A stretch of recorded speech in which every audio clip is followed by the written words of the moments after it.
From HanselMinutes.com, it's Hansel Minutes, a weekly discussion with web developer and technologist Scott Hanselman. This is Lawrence Ryan announcing show number 347, recorded live Thursday, November 22nd, 2012. This episode is brought to you by Telerik, offering the best in developer tools and support. Online at telerik.com. And by Franklins.net, training developers to work smarter. And now offering Gesture Pack, a powerful gesture recording and recognition system for Microsoft Connect for Windows developers. Details at gesturepak.com. In this episode, Scott talks to Zachary Pinter from Hulu about the new Hulu Windows 8 application. Hi, this is Scott Hanselman. This is another episode of Hansel Minutes, and I'm recording here in the command center, kind of the speaker room area of the Build conference. So if you hear beeps and boops in the background, it's just the people that are doing the good work that keeps Build running. I'm sitting here actually with Zachary Pinter from Hulu, developer on the Hulu mobile team. How's it going? It's going good. Thanks for having me. Yeah, I'm pretty stoked because I contacted you guys after running the new Hulu Windows 8 application. I was enjoying it on my 30-inch monitor. Yes. Very much appreciating that. It's pretty awesome. And now I've got Hulu pretty much on every device I have. We try to get on just about every device we can out there. So it's a bit of a journey, but it's a lot of fun in the meantime. One of the things when I'm dealing with Hulu, because I've got it on my phone, I've got it on my tablet, I've got it on my Windows machine, I wonder, are you going to keep me from installing it too many places? I know with Netflix, sometimes they'll say, well, you have 5 or 6 machines registered. I assume Hulu will know if I'm trying to cheat you. I think our largest concern there is number of simultaneous streams. So devices itself, if you were to look at my account in one of our panels, you'll see probably 100 different devices because I'm testing everything out there with my account. But that's never been something that we've really found a problem. It's just, hey, if you've got more than 2 or 3 simultaneous streams going at the same time, we're not going to let you open another. Okay, that's good. So that makes me feel good because, like, if I get a new Surface, I'm going to want to put Hulu on it, but I'm going to think, well, I don't know if I want to. No, we want you to put it on everything. Okay, cool. So I can install it everywhere without fear. Yes. One of the things that I've noticed with Hulu lately is that the user interface is starting to look kind of the same everywhere. Like for a while there, it looked like one thing on my TiVo. I actually run Hulu on my TiVo as well. And look one way on my PlayStation, but now it kind of looks, it's very organized. It's very clean in the user interface. And the Xbox 360 version looks real similar to my Windows 8 one. That's on purpose?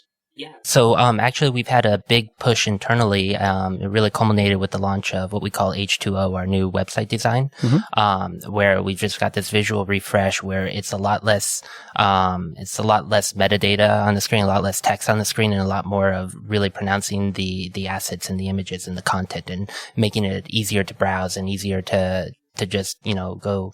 A lot of times people come to Hulu and they want to find a very specific show, but we're also trying to, we've got a great search functionality for that, but we also want to allow them to come and say, hey, what's something interesting to watch? And that's what we're pushing for with the new interface. You'll also see that. So Thorn, our Android tablet application, is that the code name? Yeah, sorry. This is good. Now we know the secret code name. Yes, Thorn. I gave it away. So our Thorn application, it was the very first application to launch this new user interface. And it was sort of the prototype of it all, where we could see exactly how it works and how we want to lay things out and what some of the overall, information architecture of the application would be like. And then after that, we've launched H2O, the new website, and you can see the two look very, very similar. Now, when it came to Windows 8, we of course want to fit in with the platform. So instead of doing vertical scrolling and shelves, we do, we call them sections, but basically groups inside of .NET Grid View. And so it still looks very much like Hulu and has a very similar experience to the regular website in terms of information you can find and browse, but it also fits in very closely with the Windows 8 UI. Where did those pictures come from? Because they look like screenshots, but they're so clear. Yeah, so we do our own. We have a few different services where we can do show key art versus show art versus video like images. Mm-hmm. So for video images, we've got a ton of videos. A lot of times we'll just like take a good section of the video and make a screenshot of that. But if it comes to an actual show, if it's going to be on the main show page, Mm-hmm. that's one image where we have designers who go in and make sure that all those assets look good for every single show that we have. Really? And then we also have a condensed version of that for the tiles themselves. So you have the sort of master image for the show page that looks really good and really high resolution. You have the tile image for the shows, and then you have the video images for each particular episode. So you might go to like, Fox or NBC and like they have like the press kit for like New Girl or whatever. And like, here's all the graphics you're going to need. But then you're assembling those and doing all that work yourself. Yes, I don't want to speak too much out of my domain there, but it's at least my understanding that we go in and manually edit that ourselves. So then you as a developer, you're consuming this. You have like an API or a web API that you're pulling these from? Yes. So if you go on GitHub, we released a project called Ectyper, Ectyper. It had a different internal code name, but one of the things that project does is it basically sets up an image server, and it will take any URL you give it with some parameters like the size you want and the asset you want, and then various other image magic commands to, maybe I want to clip it a certain way, and just translate those into running image magic on the command line and then caching that file and serving it to other requests. So we have a pretty decent API there for just saying, hey, any particular show or video, I want to get this asset at this size. And you'll know that it looks good and it's correctly sized for what you're trying to do. As long as we stick within the same aspect ratios, we're usually pretty good there. If we start chopping it a little bit, then we've got to be more careful. So a good example of that is the live tile that we do in Windows 8. One of our first iterations, we wanted to put our Hulu logo every time they pinned a show to the start page. Right. But if we put it on the top, that would interfere with some show logos. If we put it on the bottom, then a show like the Colbert Report has the text on the bottom, so we would cover the label of the show, which wasn't so good. But we actually noticed, if you compared the internal resolution of, or the aspect ratio of our images with the aspect ratio of the live tiles, there was a bit of a gap on the left-hand side, or left or right-hand side. And we were able to use that with just a tiny bit of cropping so that we can get our logo in there and it doesn't interfere with any of the text on the image artwork. That's a lot of work. There's a lot of thought. I mean, are you having to like dynamically look at where the image is on them? Do you do any like kind of heuristics or anything to figure out that, or do you just hard code like the Colbert Report puts it at the top? So, we don't have a lot of code to do that dynamically. Like look at the image and like I can see where their logo is? It's more like dev iterations where we would do something and say, hey, does that look good? And then we would find a couple of examples of shows where that didn't work. So what we do now is by having that mismatch in aspect ratios, it's actually outside of the image. So we're not really covering the image at all, and we combine them together. When we see these demos that the Microsoft guys do, they usually, they look a lot like the File New project. When you say File New Windows Store project, you get a bunch of tiles, you get a designer involved to do some gradients, and you throw a bunch of good-looking art up there. You obviously have all your designers that are back there doing that. You've got a web API that's returning all that stuff. So you've got all the art that's behind this. Is it literally just as like, is the Hulu application just a big old grid view and a huge play button? Or is there a lot more going on here? Because I want to understand the difference between the demos that they show of, hey, look, I made a video sharing app, and then a real one, because you've got millions of people using these things. Sure. So, at least to the application design, we're definitely doing a lot. I wouldn't say like custom as far as the framework doesn't support it, but a lot of custom UI ourselves there. A good example of that is our search results page. So if you do a search, you've got mixed matched, a lot of different types of content, where you can get, not only like shows where we will show the show image and then the first 4 episodes and the first 4 clips and things like that. We'll also show movies that match up, but they're a separate section, right? So it's not like all looking the same or in the same sort of standard grid view grouping. We have different layouts for each type of search result that we can return on that page. We also have editorial trace. So if I search for something like family, I might get a curated section like family flicks, with all the movie tiles. And that's a different aspect ratio, right? Because we're showing the poster art instead of the video artwork, which is 16 by 9. So we basically combine all those things together, and yet everything on there is part of the same sort of selection metaphor where you can check mark one and it unchecks the other. So doing something like that really isn't quite supported by default in the framework, but the framework gives you enough hooks that we were able to make it work, and it turned out really nice. Interesting. So then that means that, you say family and you're going to get a section, you can get a group, you can get a movie, you can get clips, you can get an episode, you could get a show with the name family. The user needs to think, hey, it's a big, beautiful grid full of things, in some ways delineated. But underneath, you've got, a dozen different kinds of search results that were returned. And that was actually something that we couldn't do in our earlier applications. We didn't really have an API for that.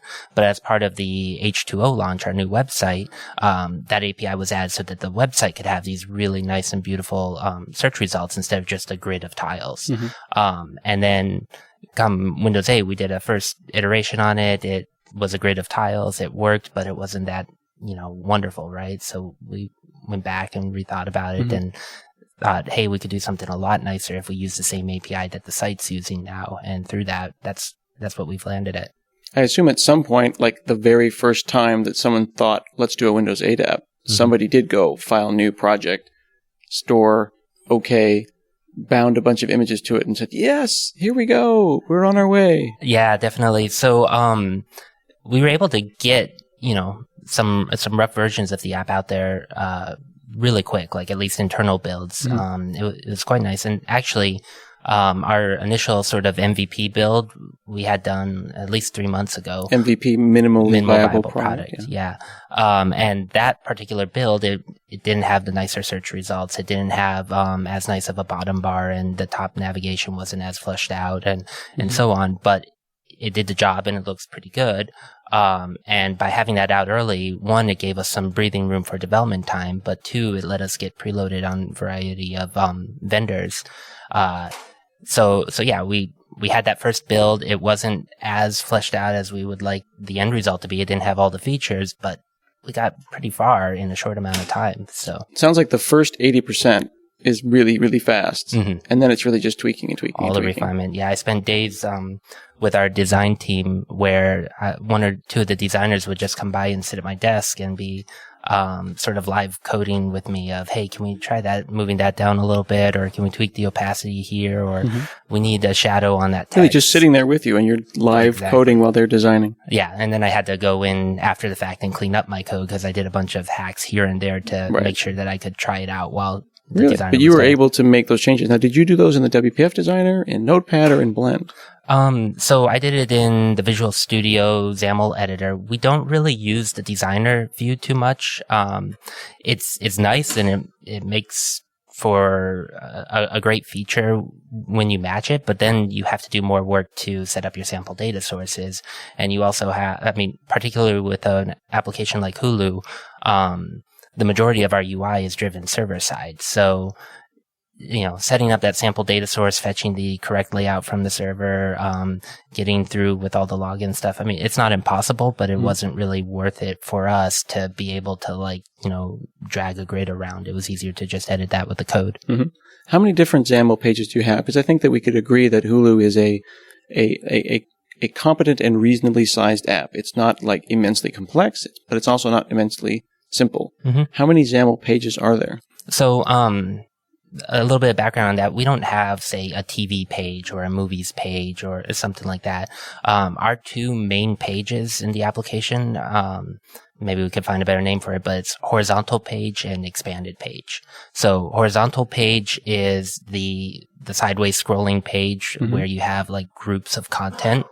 And that page, then gets filled with what we call, again, sections or groups. And we have a whole list of section templates that define like what different sections can look like. And are those different XAML pages? Snippets. Different snippets? Yeah, templates. Okay. Are there different files physically on disk, or is it all part of one giant, larger resource? So there's a resource dictionary that contains all of our section templates. And then we also have a resource dictionary for our tile templates inside those sections.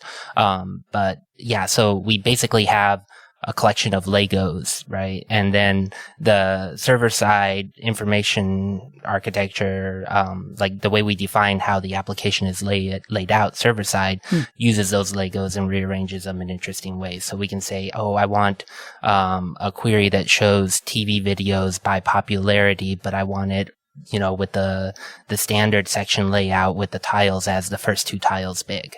Or we could switch it that, I want it to be 16 small tiles, or I want this particular one to be poster art. Help me understand that relationship a little bit more. It sounds like you're saying that you're getting layout information from the server? Yeah. So why isn't the server just focused on data and then the client make those decisions? So the server doesn't tell us like, I want this 60 padding to the left, or I want this to be this particular font. It doesn't do any of that, but it does tell us that, hey, I want, this data source to be the very first thing after, our masthead image, right? So it tells us which section I want to be on the homepage in the most prominent order, and what query against our servers we're going to use to fill that section up. And then also, like, we have a few layout concepts, like what sort of grid layout do I want? Do I want it to be one big tile and then the rest of them small, or do I want it to be 2 big tiles and the rest of them small? I see. So if I understand correctly, you've got kind of this cafeteria plan of all the different X number of layouts that one could potentially use. Exactly. And then, I don't know, the master of programming can be in the back there, and he can change what I see as the user when I launch it. It could be like a giant picture of the girl from New Girl and then some featured movie that she's in. He can control that. Exactly. And it might look entirely different another day. Exactly. Very, very much so. So if we want to, say, promote a lot of our new, kids content, we can go in and we can actually change what the top app bar says server side, and we can add an entire new kids section, and we can organize it by, what the most popular shows are, or however we want to group up the kids content. So that gives our, server side team a lot of flexibility in, rearranging content or adding new content to the website that doesn't require everybody to update their applications immediately. So that's interesting. As you just said, the website. So they're thinking about this in terms of, are they targeting clients, or are they thinking about the Hulu as the client? And it doesn't really matter whether it's on an Android or a Windows 8 or web. So, right now, it's not as unified, right? If we develop a kids section on Hulu.com, we're probably going to use the same ideas and the same flow, but develop it in a different definition file for the Android app, and a different definition file for the Windows 8 app. Similar concepts, but different setups right now. One of the things that I'm really excited about on the back end is I'm working with some other guys on our team to consolidate that, so we can share a lot of the layout between applications. And basically, we're working on just a sort of mini domain-specific language where we can define what the Hulu experience looks like. And then on top of that, we can get, application-specific adjustments. So a good example is a phone interface might not want as many filtering options as a tablet interface, because it doesn't have as much real estate on the screen to show those filtering options. So you're kind of keeping it dry across all of these different things. Exactly. Yeah. Removing some past pain points and really getting a nice system out there so that, we can share the main layout of our application across sites, and then further optimize it with some personalization tools as well. So if we find that somebody's really into science fiction, maybe that would promote itself more prominently on their home screen than somebody who's into a lot of cooking shows. Mm-hmm. How did you make the decision to go with C# and XAML versus using JavaScript and HTML for the Windows 8 app?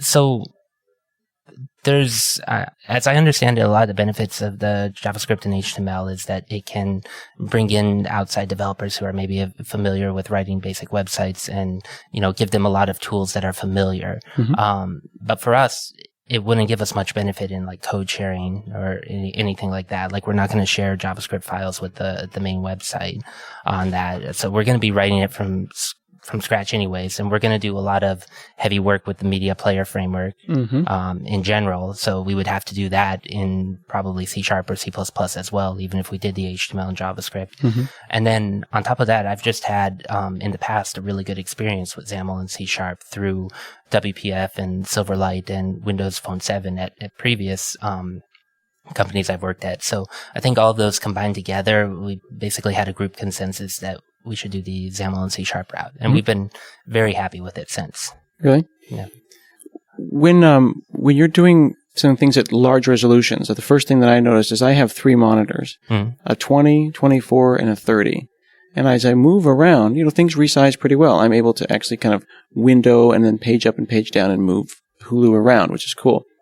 But I'm noticing just in general, Windows Store apps, not all of them think about these giant resolutions. And I've also heard about DPI being an issue as well. I haven't personally seen that, but I understand that there's 3 different DPIs that you have to think about. How much thought did you put into, as a Windows 8 app, like you might run at was it 1366 by 768, which is the minimum for snapping, and then all the way up to 2048 and beyond? How do you manage the layout there and resolution issues? So we use a full bleed masthead, which is 90% of the width of the screen. And that approach actually makes it look really nice on the majority of devices that we work with. It gives us enough where we can have just a little bit of the content peeking through on the right side, but the image looks really big and pronounced and full on every resolution we test it at. So even when you do visit a 30-inch use a 30-inch monitor to look at the application, you'll see that big artwork there on the screen. When it comes to the tiles to the right of that, we have a maximum of 4 vertical rows. We would like to do either more rows or bigger tiles for extremely high resolution websites. But right now, that's enough of an edge case. And the approach we use, where we stick to 4 vertical rows and center it vertically, it seems to catch the majority of devices outside of developer machines. So again, it's a trade-off. Another thing we would also like to do is have better support for portrait mode, which right now we just disable in the application. And combined with that, a lot of developers who like to have, say a 24-inch widescreen monitor flipped vertically. If you were to look at that with our application right now, it would work, but it'd be a little bit weird with the clipping of the masthead image. And I realize that a 16 by 9 high definition stream doesn't lend itself well to a snapped view, but I have to give you credit for letting me watch The Daily Show in a snapped view. Even though it was kind of weird because it was letterboxed, I could do it. And I was like, awesome. Because with some applications like the store, they just put the logo. And I fully expected Hulu to just say, no, we're not going to let you do that. So I was able to watch while snapped, and I thought that was pretty awesome. Yeah, Snap View, it actually hasn't been too bad. We've got a little bit more work that we want to do with our video Snap View. We'll probably move that video image up further in the screen. So if you are on a tablet and you bring up your keyboard, it doesn't overlap on top of the video.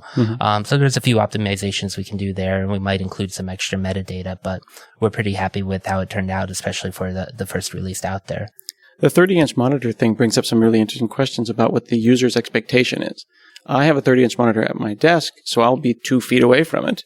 I would like to see a whole bunch of pictures, right? Show me you have beautiful art, show me more. But if I'm sitting on my couch and I've got my 30-inch or 42-inch monitor, then I'm going to want to see big, giant, beautiful art. So then you start bringing into some really interesting things that I don't think you've done yet, but you could, which is like semantic zoom, where I could zoom out and see like all the categories and then zoom, then I'm trying to do like Hulu Minority Report style. So take that back to the designers and tell them that I want to be able to do that and zoom in and zoom out. So I feel like the entire catalog is at my fingertips. Yeah, that would be great. And honestly, we do have, so basically it's like a toggle right now. We have horizontal page and horizontal page with zoom. And we have horizontal page with zoom turned off right now because, at least as we understood it early on in development, and I've actually learned something really interesting this build that I'm going to use to go back and change that. But, the semantic zoom works best when the outside component is a grid view. And we want to have a lot of customizability of what our groups look like. And the group style selector of the grid view isn't giving us that flexibility right now.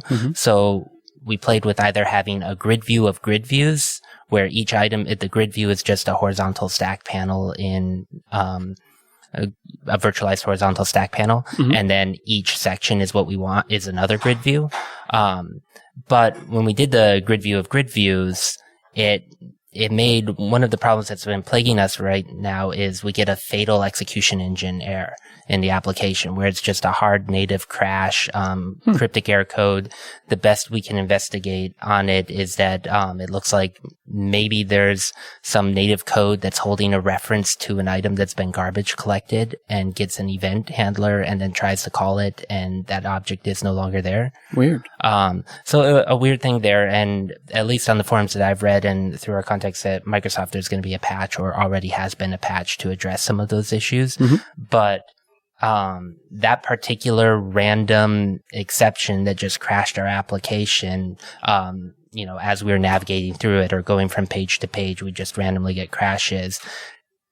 That's why we had semantic zoom turned off. It's not that we couldn't make it work. It's just that we were getting some weird a bunch thing of random behavior there. And it's not necessarily to say that that's even the fault of semantic zoom. It's not. It's just that it's some it was obscure more pronounced. edge case where you're done some interaction with some interaction with some interaction, right? It's Exactly. It's Spolsky's law of abstraction. Yeah. So what we've done instead for right now with this current build is we have just a regular items control instead of a grid view. And that items control is providing each of our inner grid views, with a virtualizing stack panel. And that approach works, but it doesn't have semantic zoom.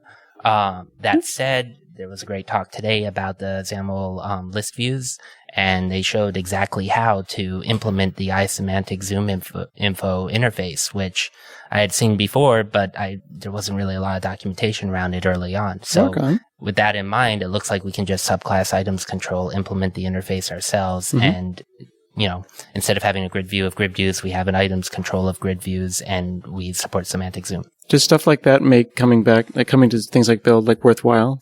Oh yeah, definitely. Is that an example oh dude, I can go back right now and fix that thing? Yeah.